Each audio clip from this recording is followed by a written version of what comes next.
Hello everyone, आज हम बात करेंगे अपने सीटेट के प्रीवियस ईयर पेपर के बारे में जो 16 फरवरी 2016 को हुआ था। ठीक है, प्राइमरी ये हमारा उच्च प्राथमिक का 6 to 8 का है। सबसे पहले हम CDP की बात करेंगे और शिक्षण विधियाँ हैं child development and pedagogy. First है कि निम्न में से कौन सीखने के सही स्तर हैं। से आंसर हो जाएगा ऑप्शन सी, तथ्य, सूचना, ज्ञान को प्राप्त करना, बोध और प्रज्ञान। ये हमारे क्या होते हैं, सीखने के जो होते हैं सही स्तर होते हैं। कौन कौन से? तथ्य, सूचना, ज्ञान प्राप्त करना, बोध और हमारा प्रज्ञान। हमारी व्याख्या भी है कि सीखने से सबसे सही स्तर होते हैं तथ्य, सूचना, ज्ञान को प्राप्त करना, बोध और प्रज्ञान। बेंजामिन ब्लूम महोदय ने शिक्षण उद्देश्यों का वर्गीकरण किया जिसके आधार पर संज्ञानात्मक और कौशलात्मक विकास के 6 स्तर इसमें निर्धारित किए, जैसे कि ज्ञान यानी कि समझ बोध, उपयोग यानी कि प्रज्ञान, विश्लेषण यानी कि संश्लेषण और मूल्यांकन। ठीक है, ये सारे निर्धारित किए। नेक्स्ट है कि परिपक्वता इत्यादि से व्यवहार में उत्पन्न परिवर्तन को भी अधिगम कहा जाता है। ऑप्शन ए है नहीं, ऑप्शन बी है हाँ, ऑप्शन सी है अनिश्चित, ऑप्शन डी है कभी कभी। से आंसर इसमें हमारा हो जाएगा ऑप्शन ए नहीं। परिपक्वता इत्यादि से व्यवहार में उत्पन्न जो परिवर्तन है उसको अधिगम कहा जाता है। ये बात नहीं कहा जाता। मतलब व्याख्या भी है कि परिपक्वता इत्यादि से हमारे व्यवहार में उत्पन्न परिवर्तन को अधिगम नहीं कहा जा सकता, क्योंकि अधिगम उद्देश्यपूर्ण होता है। मतलब अधिगम लर्निंग जो होती है कैसी होती है, उद्देश्यपूर्ण। मार्शल ने भी कहा है कि सीखने के लिए उत्तेजित और निर्देशित उद्देश्य की अति आवश्यकता है और ऐसे उद्देश्य के बिना सीखने में हमें असफलता निश्चित है। इसके अलावा गेट्स और अन्य ने भी कहा है कि सीखना अनुभव और प्रशिक्षण के द्वारा हमारे व्यवहार में परिवर्तन है। इस प्रकार सीखना एक सक्रिय क्रिया होती है जिसमें व्यक्ति सक्रिय होकर कुछ सीखता है, ना कि सीख होता है परिपक्वता से। नेक्स्ट है कि चिंतन क्या है। ऑप्शन ए है कि प्रतीकों का प्रयोग है, ऑप्शन बी है भाषा का प्रयोग है, ऑप्शन सी है प्रत्यक्षिक प्रक्रिया है, ऑप्शन डी है संप्रत्यय अधिगम है। से आंसर हो जाएगा ऑप्शन ए प्रतीकों का उपयोग। चिंतन क्या है, तो चिंतन जो है वो प्रतीकों का प्रयोग है। व्याख्या भी है कि चिंतन प्रतीकों का प्रयोग है। यह एक मानसिक प्रक्रिया होती है जिसके द्वारा व्यक्ति अपनी किसी विशिष्ट व लक्ष्य केंद्रित समस्या का क्या करता है, समाधान, तथा जिसमें व्यक्ति अपनी समस्या के समाधान के लिए जो वस्तुएं होती हैं, जो घटनाएं होती हैं, उनको व्यक्त करने में आंतरिक संकेतों या प्रतीकों का भी प्रयोग करता है। गिलमर के शब्दों में चिंतन समस्या समाधान की एक प्रक्रिया है जिसमें हम बाहरी क्रियाओं के स्थान पर जो हमारे विचार अथवा संकेत होते हैं इनका क्या करते हैं, प्रयोग करते हैं। नेक्स्ट है कि अप्रत्ययपथ समस्याओं का उपयोग किस श्रेणी के लिए प्रयोज्य किया जाता है। ऑप्शन ए है बच्चे, ऑप्शन बी है प्रौढ़, ऑप्शन सी है चिड़िया, ऑप्शन डी है पशु। से आंसर इसमें हमारा हो जाएगा ऑप्शन बी प्रौढ़। अप्रत्ययपथ समस्याओं का उपयोग हम प्रौढ़ श्रेणी के प्रयोज्यों के लिए किया जाता है। हमारी व्याख्या है कि अप्रत्ययपथ समस्याओं का प्रयोग प्रौढ़ों के लिए किया जाता है, जबकि प्रत्यात्मक व मूर्त विषयों का प्रयोग किसके लिए किया जाता है, बच्चों के लिए किया जाता है। नेक्स्ट है कि समस्या के अचानक समाधान की वकालत करने वाले सिद्धांत का नाम है। ऑप्शन ए सक्रियात्मक अधिगम, ऑप्शन बी है सूझ का सिद्धांत, ऑप्शन सी है प्रत्यक्ष और भूल का सिद्धांत, ऑप्शन डी है अनुबंधन। से आंसर हो जाएगा ऑप्शन बी सूझ का सिद्धांत। समस्या के अचानक समाधान की वकालत सूझ का सिद्धांत करता है। गुड ने इसको स्पष्ट करते हुए कहा कि जो सूझ है वह यथार्थ स्थिति का आकस्मिक, निश्चित और तत्कालीन ज्ञान है। सूझ का सिद्धांत हमारे अधिगम का एक सिद्धांत है जिसका प्रतिपादन कोहलर और कॉफका जैसे जो गेस्टाल्टवादी हैं इनके द्वारा किया गया था। नेक्स्ट है कि संवेदना ज्ञान की पहली सीढ़ी है, ये कथन है विकास है। ऑप्शन बी है शारीरिक विकास है, ऑप्शन सी है ध्यान का विकास है, ऑप्शन डी है भाषा का विकास है। से आंसर हो जाएगा ऑप्शन ए मानसिक विकास है। संवेदना ज्ञान की पहली सीढ़ी है, ये कथन मानसिक विकास है। व्याख्या भी है कि जेम्स के अनुसार जो संवेदनाएं हैं वो ज्ञान के मार्ग में हमारी पहली वस्तुएं हैं, अर्थात संवेदना से प्राप्त ज्ञान मनोक्रिया का प्रथम चरण है और मानसिक प्रक्रिया का सामान्य रूप माना जाता है।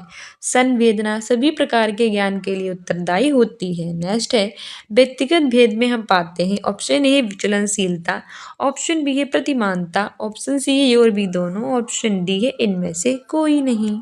से आंसर हो जाएगा ऑप्शन सी और बी दोनों। व्यक्तिगत भेद में हम पाते हैं विचलनशीलता और प्रतिमानता। हमारी व्याख्या भी है कि व्यक्तित्व भिन्नता में विचलनशीलता और प्रतिमानता दोनों पाया जाता है। विचलनशीलता के अंतर्गत भार, लंबाई जैसे शारीरिक लक्षणों और रुचि, मनोवृत्ति, संवेग आदि में भिन्नता को शामिल किया जा सकता है, जबकि प्रतिमानता में जातिगत, वंशानुक्रमगत, लैंगिक विभेदन इन सबको शामिल किया जाता है। नेक्स्ट हमारा क्वेश्चन है कि मेरी डिट के अध्ययन के आधार पर कहा जा सकता है कि सामान्य रूप से उन परिवारों के बालक डेस होते हैं जो सामाजिक स्तर से ऊंचे होते हैं। ऑप्शन ए है कम स्वस्थ और विकसित, ऑप्शन बी है अधिक स्वस्थ और विकसित, ऑप्शन सी है अधिक स्वस्थ और कम विकसित, ऑप्शन डी है स्वस्थ नहीं पर विकसित। सही आंसर हो जाएगा ऑप्शन बी अधिक स्वस्थ और विकसित। मेरी डिट के अध्ययन के आधार पर कहा जा सकता है कि सामान्य रूप से उन परिवारों के बालक अधिक स्वस्थ और विकसित होते हैं जो सामाजिक स्तर से कैसे होते हैं, ऊंचे होते हैं। हमारी व्याख्या भी है कि मेरी डिट के अध्ययन के आधार पर कहा जा सकता है कि सामान्य रूप से उन परिवारों के बालक अधिक स्वस्थ और विकसित होते हैं जो सामाजिक स्तर से ऊंचे होते हैं। नेक्स्ट है कि केटल द्वारा विश्लेषित किए गए व्यक्तित्वशील गुणों की संख्या कितनी है। ऑप्शन ए है 13 है, ऑप्शन बी है 15 है, ऑप्शन सी है 16 है, ऑप्शन डी है 14 है।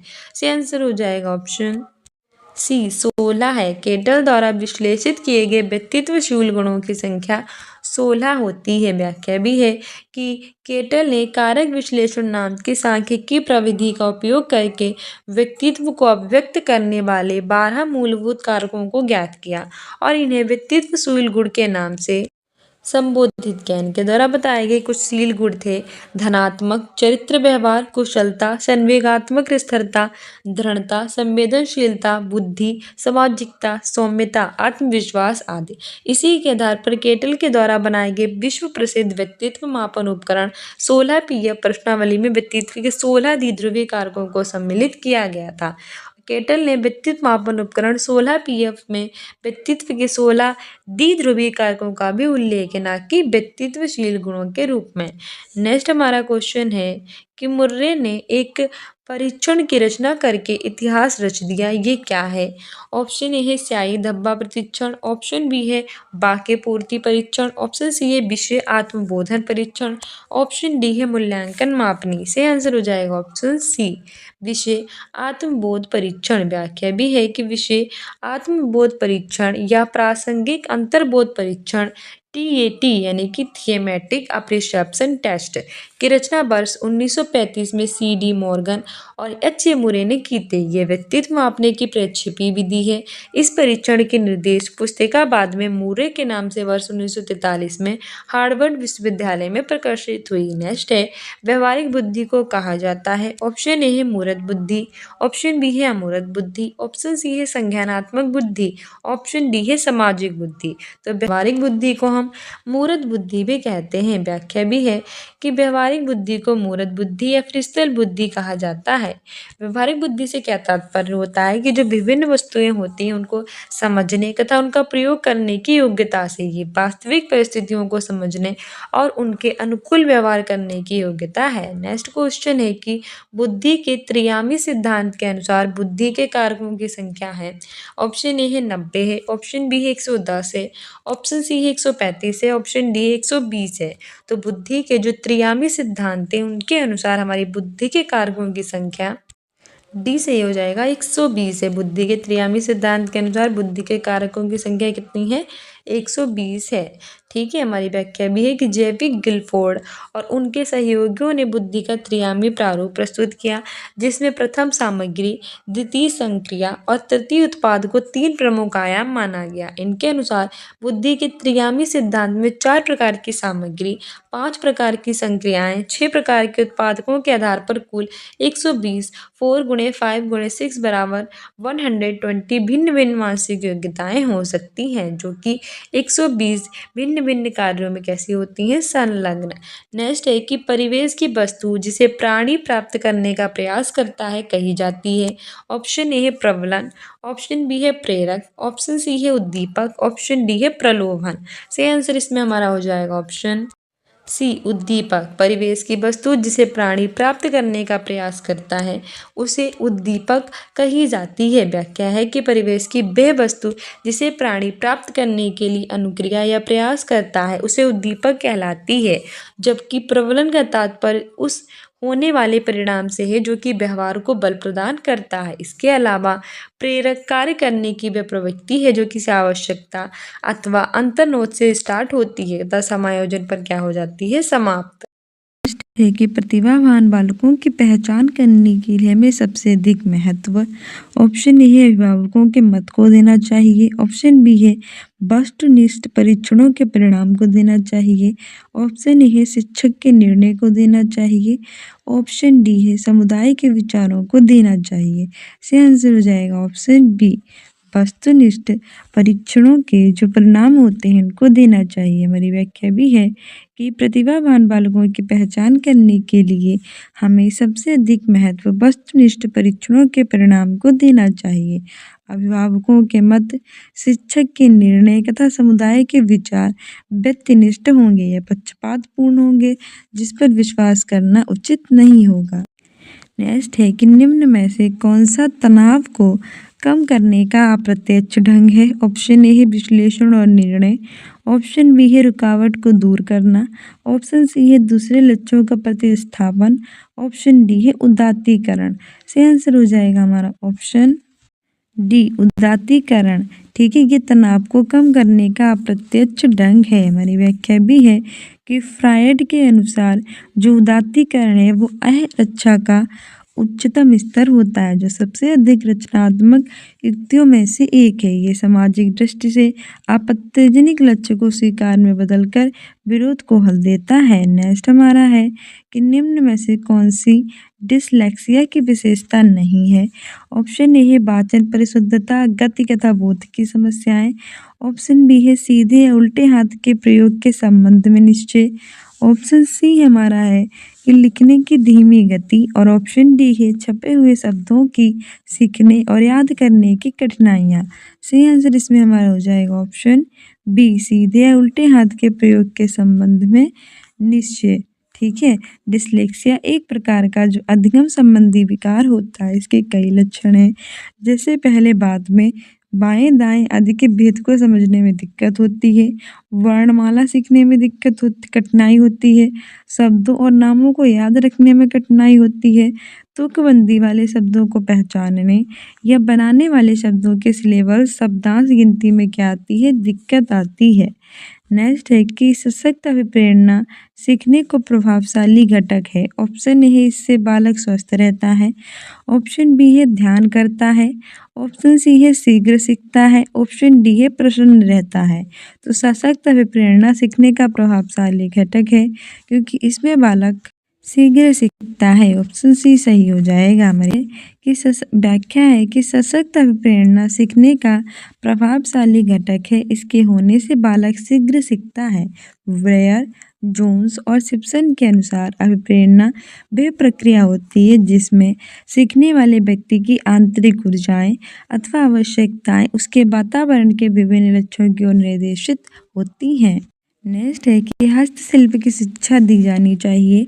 ऑप्शन ए है मंदबुद्धि बालक को, ऑप्शन बी है पिछड़े बालक को, ऑप्शन सी है सामान्य बालक को, ऑप्शन सी है प्रखर बुद्धि बालक को। मंदबुद्धि वाले बालकों को हस्तशिल्प की शिक्षा दी जानी चाहिए। हमारी व्याख्या भी है कि ऐसे बालक जिनकी बुद्धि लब्धांक यानी कि IQ 85 से 90 के बीच में होता है, वे मंद बुद्धि वाले बालक होते हैं। ऐसे बालक जटिल परिस्थितियों में समाधान को खोजने के कार्यों में असफल रहते हैं।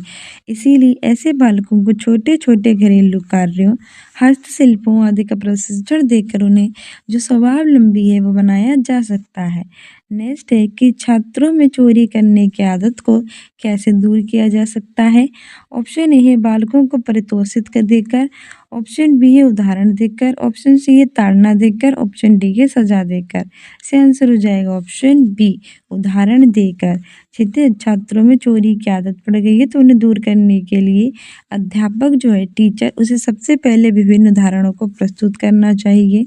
इसके जो बुरे परिणाम है उसे अवगत कराना चाहिए। इसके बाद आवश्यकता पड़ने पर नकारात्मक पुनर्वलन का भी उपयोग किया जा सकता है। नेक्स्ट है अनुसंधान, जो सामाजिक समस्या से संबंधित होता है तथा विद्यालय की जनशक्ति के द्वारा विद्यालय में क्रियाकलापों के सुधार हेतु संचालित किया जाता है, कहलाता है। ऑप्शन ए है मौलिक अनुसंधान, ऑप्शन बी है क्रियात्मक अनुसंधान, ऑप्शन सी है सामाजिक अनुसंधान, ऑप्शन डी है इनमें से कोई नहीं। से आंसर हो जाएगा ऑप्शन बी क्रियात्मक अनुसंधान। व्याख्या भी है कि वह अनुसंधान जो सामाजिक समस्या से संबंधित होता है और विद्यालय की जनशक्ति अध्यापक और प्रधानाध्यापक द्वारा विद्यालय में जो क्रियाकलाप होते हैं उसमें सुधार के लिए संचालित किया जाता है, उसे क्रियात्मक अनुसंधान कहलाता है। नेक्स्ट है कि उपलब्धि परीक्षण दिए जा सकते हैं। ऑप्शन ए है 2 प्रकार से, ऑप्शन बी है 4 प्रकार से, ऑप्शन सी है 6 प्रकार से, ऑप्शन डी है 3 प्रकार से आंसर हो जाएगा ऑप्शन ए 2 प्रकार से। ठीक है, उपलब्धि परीक्षण 2 प्रकार से दिए जा सकते हैं। पहला है व्यवसायगत उपलब्धि परीक्षण और दूसरा है विषयगत उपलब्धि परीक्षण। व्यवसायगत उपलब्धि परीक्षण मानकीकृत उपलब्धि परीक्षण होता है जो किसी व्यवसायगत दक्षता को मापने के लिए बनाया जाता है। वहीं जो विषयगत उपलब्धि परीक्षण होता है ये अध्यापक के द्वारा विद्यालय का जो पाठ्यक्रम होता है उसको किसी एक विषय के अर्जित ज्ञान को मापने के लिए बनाया जाता है। नेक्स्ट है कि बालकों में मुक्त और अनिवार्य शिक्षा का जो है अधिकार वो 2009 में देश में लागू हुआ। ऑप्शन ए है 1 अप्रैल 2009, ऑप्शन बी है 1 अप्रैल 2010, ऑप्शन सी है 1 नवंबर 2009, ऑप्शन डी है 1 नवंबर 2010। ये आंसर हो जाएगा ऑप्शन बी। जो बालकों का मुक्त और अनिवार्य शिक्षा का अधिकार है वो हमारे देश में 1 अप्रैल 2010 को लागू हुआ। व्याख्या भी है कि भारत में 6 से 14 वर्ष के बच्चों को निःशुल्क और अनिवार्य शिक्षा प्रदान करने के लिए शिक्षा का अधिकार अधिनियम 2009 में बनाया गया। पूरे देश में 1 अप्रैल 2010 से लागू किया गया। नेक्स्ट क्वेश्चन है कि एनसीएफ 2005 में कला शिक्षा को विद्यालय में जोड़ने का उद्देश्य है। ऑप्शन ए है सांस्कृतिक विरासत की प्रशंसा करना, ऑप्शन बी है छात्रों के व्यक्तित्व और मानसिक स्वास्थ्य को विकसित करना, ऑप्शन सी है केवल ये सही है, ऑप्शन डी और बी दोनों सही है। से आंसर हो जाएगा ऑप्शन डी ई और बी दोनों सही है। मेरी व्याख्या भी है कि एनसीएफ 2005 में कला शिक्षा को विद्यालय में जोड़ने का उद्देश्य है कि छात्रों के व्यक्तित्व और मानसिक स्वास्थ्य को विकसित करें और सांस्कृतिक विरासत की प्रशंसा करें। इस रूपरेखा में हर स्तर पर विषय के रूप में कला को जगह दिए जाने की सिफारिश भी की गई है, जिसमें गायन, नृत्य, दृश्य कलाएं और जो नाटक के पहलू होते हैं ये चारों शामिल होते हैं। पर यहाँ भी जोर परस्पर क्रियात्मक पद्धतियों पर होना चाहिए, ना कि प्रशिक्षण पर, क्योंकि कला शिक्षण का उद्देश्य सौंदर्यात्मक और व्यक्तित्व चेतना को प्रोत्साहित करना है और विविध रूप में खुद को अभिव्यक्त करने की जो क्षमता है उसको भी बढ़ावा देना है। नेक्स्ट है कि जब बालक की परीक्षा द्वारा मापी हुई योग्यता के सही मूल्यांकन में स्थायित्व होता है तब उस परीक्षा को कहते हैं। ऑप्शन ए है वैधता, ऑप्शन बी है विश्वसनीयता, ऑप्शन सी है वस्तुनिष्ठता, ऑप्शन डी है इनमें से कोई नहीं। तो जब बालक की परीक्षा द्वारा मापी गई योग्यता के सही मूल्यांकन में स्थायित्व होता है तो उसे हम विश्वसनीयता कहते हैं। ठीक है, हमारी व्याख्या भी है कि एनेस्थेसी के अनुसार किसी परीक्षण की विश्वसनीयता का अर्थ एक ही समूह के व्यक्तियों द्वारा विभिन्न अवसरों पर या समतुल्य पदों के दूसरे परीक्षण पर प्राप्त अंकों में संगति से है। अर्थात जब बालक की परीक्षा द्वारा मापी हुई योग्यता के सही मूल्यांकन में स्थायित्व होता है तब उस परीक्षा को हम विश्वसनीय परीक्षा कहते हैं। नेक्स्ट है कि देश के मापन की भूमिका जब सब सीखी हुई कुशलताओं में निष्पादन का एक संपूर्ण अवलोकन देती है। ऑप्शन ए है निर्माणात्मक मूल्यांकन, ऑप्शन बी है योगात्मक मूल्यांकन, ऑप्शन सी है निदानात्मक मूल्यांकन, ऑप्शन डी है इसमें से कोई नहीं। से आंसर हो जाएगा ऑप्शन बी योगात्मक मूल्यांकन में मापन की भूमिका सब सीखी हुई कुशलताओं में निष्पादन का एक संपूर्ण अवलोकन देती है। मेरी व्याख्या भी है कि योगात्मक मूल्यांकन में मापन की भूमिका सब सीखी हुई कौशलताओं में निष्पादन का एक महत्वपूर्ण अवलोकन देती है। योगात्मक आकलन सीखने का आकलन के नाम से जानते हैं और इस मूल्यांकन का प्रयोग एक छात्र की अन्य छात्रों के समक्ष जो तुलना है उसके लिए किया जाता है। नेक्स्ट है मनुष्य जीवन का आरंभ मूलतः घटित होता है। ऑप्शन ए है 2 कोष, ऑप्शन बी है 1 कोष, ऑप्शन सी है कई कोष, ऑप्शन डी है कोई कोष नहीं। तो मनुष्य जीवन का आरंभ मूलतः केवल 1 कोष में घटित होता है। ऑप्शन बी सही हो जाएगा। व्याख्या भी है कि उत्पादक कोष 2 प्रकार के होते हैं, पितृ-उत्पादक कोष और मातृ-उत्पादक कोष। पितृ-उत्पादक कोष को हम शुक्रकण कहते हैं, जबकि मातृ-उत्पादक कोष को अंड कहते हैं। अंड और शुक्र दोनों मिलकर एक संयुक्त कोष या फिर युक्ता का निर्माण करते हैं। इस प्रकार ये संयुक्त कोष 2 उत्पादक कोषों का योग होता है तथा इस संयुक्त कोष को विभक्तीकरण तथा गुणीकरण से ही संपूर्ण शरीर का निर्माण होता है। नेक्स्ट है शेष अवस्था की विशेषता नहीं है। ऑप्शन ए है शारीरिक विकास की तीव्रता, ऑप्शन बी है दूसरों पर निर्भरता, ऑप्शन सी है नैतिकता का होना, ऑप्शन डी है मानसिक विकास में तीव्रता।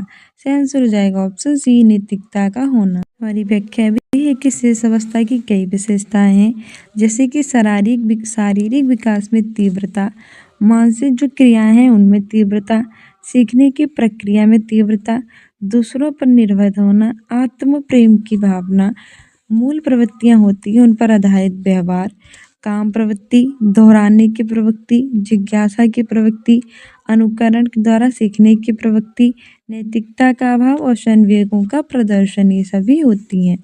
नेक्स्ट है कि गामक कौशल से हमारा तात्पर्य जो मांसपेशियां होती हैं इनके विकास से है और पैरों के उचित उपयोग से। ऑप्शन है मस्तिष्क और आत्मा, ऑप्शन बी है अधिगम और शिक्षा, ऑप्शन सी है प्रशिक्षण और अधिगम, ऑप्शन डी शक्ति और गति। हमारी व्याख्या भी है कि गामक विकास से तात्पर्य मांसपेशियों के विकास, पैरों के उचित उपयोग और शक्ति और गतिक विकास से है, क्योंकि बालक के गामक विकास का उनके मानसिक और सामाजिक विकास पर स्पष्ट प्रभाव पड़ता है। इसीलिए शैक्षिक दृष्टि से मानव विकास का अध्ययन कैसा हो जाता है, महत्वपूर्ण। नेक्स्ट है कि 20वीं शताब्दी को बालक की शताब्दी कहा जाता है। ये परिभाषा ऑप्शन ए है मूरे ने दी, ऑप्शन बी है एडलर ने दी, ऑप्शन डी है सी है कि क्रो और क्रो ने दी, ऑप्शन डी है जेवी वॉटसन ने दी। से आंसर हो जाएगा ऑप्शन सी कि 20वीं शताब्दी को हम बालक की शताब्दी कहते हैं और ये परिभाषा क्रो और क्रो ने दी थी। व्याख्या भी है कि क्रो और क्रो के अनुसार 20वीं शताब्दी को बालक की शताब्दी कहते हैं। 20वीं शताब्दी को बालक की शताब्दी कहे जाने का कारण ये है कि इस शताब्दी में मनोवैज्ञानिकों ने बालक और उसके विकास की जो अवस्थाएं की उसके संबंध में कई गंभीर और विस्तृत अध्ययन किए थे। इसके फलस्वरूप वे इस निष्कर्ष पर पहुंचे थे कि जितनी अवस्थाएं वो सबसे शेष अवस्था महत्वपूर्ण होती है। इसके अनुसार ये अवस्था ही वह आधार है जिस पर बालक के भावी जीवन का निर्माण होता है। नेक्स्ट है कि इस अवस्था को मिथ्या परिपक्वता यानी कि हम उस समय किसने कहा है। ऑप्शन ए है शेषावस्था, ऑप्शन बी है बाल्यावस्था, ऑप्शन सी है किशोरावस्था, ऑप्शन डी है प्रौढ़ावस्था। सही आंसर हो जाएगा ऑप्शन बी। इस अवस्था को मिथ्या परिपक्वता का समय बाल्यावस्था भी कहा जाता है। व्याख्या है कि बाल्यावस्था में लगभग 6 या 7 वर्ष की आयु के बाद बालक का जो शारीरिक और मानसिक विकास होता है उसमें स्थिरता आ जाती है और ये स्थिरता उसकी मानसिक और शारीरिक शक्तियों को दृढ़ता प्रदान करती है।